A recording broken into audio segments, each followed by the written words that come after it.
भक्तांनो, अक्कलकोटचे स्वामी समर्थ महाराज हे गरिबांचे कैवारी होते. ज्याला जगाने नाकारले, त्याला स्वामी समर्थ माऊलीने नेहमी आपल्या जवळ घेतले आहे. अशाच भक्तांपैकी एक होते हरिभाऊ. हरिभाऊ हे अंतःकरणापासून अतिशय प्रामाणिक, साधे आणि स्वामींच्या नामात 24 तास मग्न असणारे भक्त होते. परंतु त्यांचा नशिबाचा फेरा असा होता की त्यांच्या घरात प्रचंड गरिबी होती. ते रोज मजुरी करायचे, पण मिळणाऱ्या पैशातून कुटुंबाचे पोट भरणेही कठीण व्हायचे. अनेकदा असे व्हायचे की हरिभाऊ आणि त्यांच्या पत्नीला उपाशी पोटे झोपावे लागायचे. पण या कठीण परिस्थितीतही हरिभाऊंनी कधीही आपले नामस्मरण सोडले नाही किंवा देवावर शंका घेतली नाही. ते नेहमी म्हणायचे, माझे स्वामी मला एका रात्री श्रीमंत करोत वा ना करोत, पण माझ्या मनात त्यांची भक्ती अखंड राहो.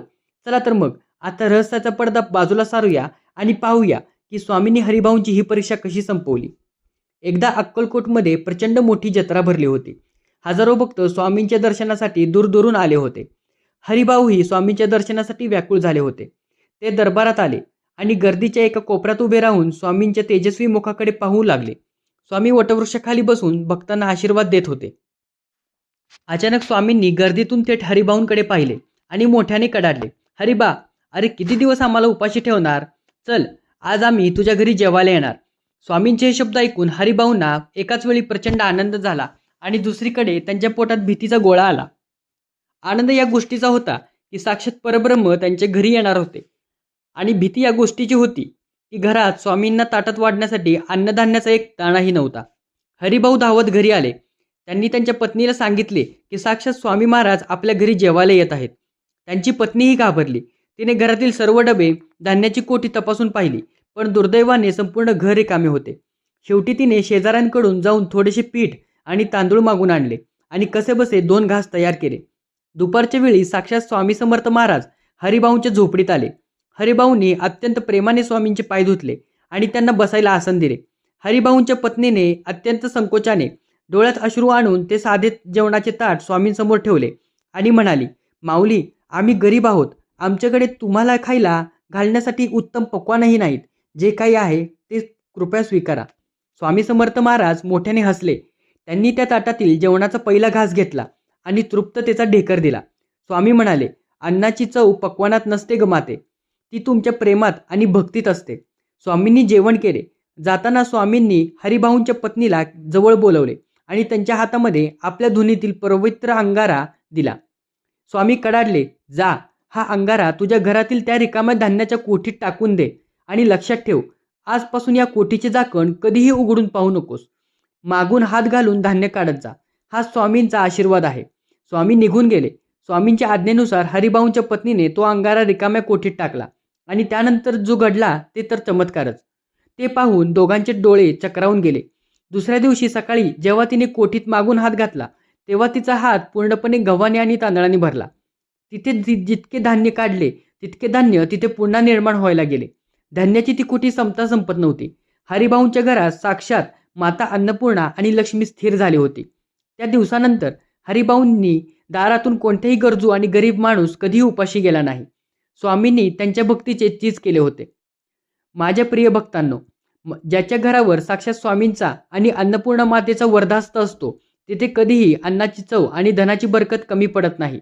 जर तुमचा स्वामींच्या या अद्भुत चमत्कारावर आणि त्यांच्या लीलावर पूर्ण विश्वास असेल तर कमेंट बॉक्समध्ये आत्ताच लिहा, जय अन्नपूर्णा माते, श्री स्वामी समर्थ, आणि आपल्या घरातील अन्नदोषांचे निवारण करा.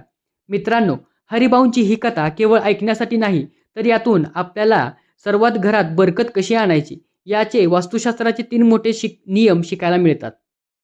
पहिला म्हणजे अन्नाची कधीही अपमान किंवा नासाडी करू नका. स्वामी समर्थ महाराज सांगायचे की अन्न हे पूर्ण ब्रह्म आहे. ज्या घरामध्ये ताटात अन्न उरवले जाते किंवा शिळे अन्न कचऱ्यात फेकून दिले जाते, त्या घरातून माता अन्नपूर्णा अत्यंत नाराज होऊन निघून जाते. जेवढे हवे तेवढेच ताटात घ्या आणि अन्नाचा नेहमी आदर करा. दुसरं म्हणजे घरात आलेल्या अतिथीला किंवा गरीबाला कधीही उपाशी पाठवू नका. हरिभाऊंच्या दारात जेव्हा कोणी यायचे तेव्हा ते स्वतः उपाशी राहून त्याला जेव घालायचे. तुमच्याही दारात जेव्हा एखादा याचक, गरीब माणूस किंवा प्राणी आला तर त्याला घराच्या उंबरठ्यावरून कधीही रिकाम्या हाताने फिरवू नका.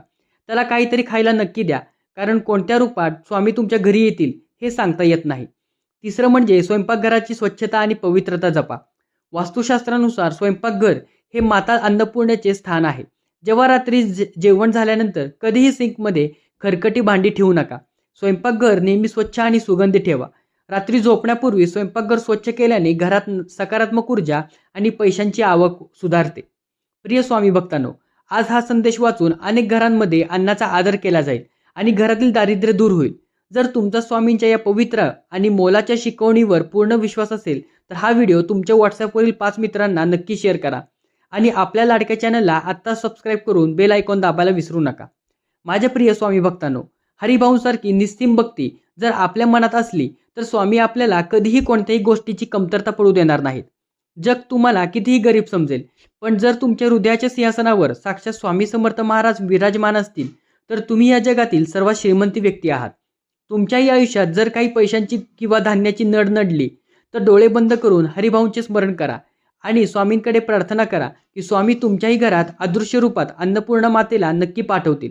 भिवू नकोस, मी तुझ्या पाठीशी आहे, या वचनावर दृढ विश्वास ठेव. चला तर मग अत्यंत भक्तिभावाने आणि आनंदाने शेवटची कमेंट आत्ताच्या आत्ता लिहा. श्री स्वामी समर्थ महाराज की जय. व्हिडिओला लाईक करा आणि नक्की शेअर करा. पुन्हा भेटूया अशाच एका मनाला शांत देणाऱ्या आणि भाग्य बदलणाऱ्या व्हिडिओमध्ये.